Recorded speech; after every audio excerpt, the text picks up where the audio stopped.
Hi hello सर्वांना, कसेच सगळे तुम्ही? आज आपण चायनीज तडका देऊन मटर पॅटीस बनवणार आहेत. चला बघूया. मटर आणि बटाटा आहे, तो मी उकडून घेतला, तो व्यवस्थित स्मॅश करून घेऊया. याचे पॅटीस बनवायचे, त्यामुळे गरम करत ठेवलेलं आहे. त्याच्यामध्ये तेल टाकून घेऊया. तेल तापलेलं आहे, त्याच्यामध्ये मी आलं लसूण आणि मिरची हे बारीक कापून घेतलेले ते टाकते. आलं लसूण आणि मिरची आपण चायनीज तडका देतोय ना, त्याच्यामुळे कापून घ्यायचं. टाकून घेते.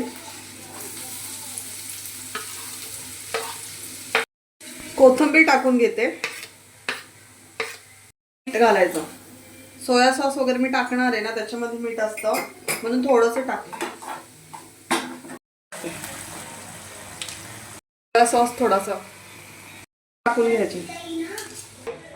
मिक्स करून घ्यायचं चांगलं. असं इथे पोहे मिक्सर मधून काढलेले आहेत. तांदळाचं पीठ आणि रवा हे मिक्स करून घेऊ व्यवस्थित. व्यवस्थित मिक्स करूया. शॅलो फ्राय करायचे आपण, जास्त डीप फ्राय नाही करायचे. ती आपण ह्या पिठामध्ये ऍड केली आणि आता त्याच्या टिक्की करून घेऊ. असे शॅलो फ्राय तळून घ्यायचे. हे बघा किती सुंदर दिसत आहेत, बनून झालेले आहेत, टेस्टी पण झालेत. तुम्ही पण करून बघा, अशा प्रकारे खूप टेस्टी होतात. थँक्यू. आणि तुम्हाला जर माझी ही रेसिपी आवडली असेल तर लाईक करा, शेअर करा, सबस्क्राईब करा. थँक्यू.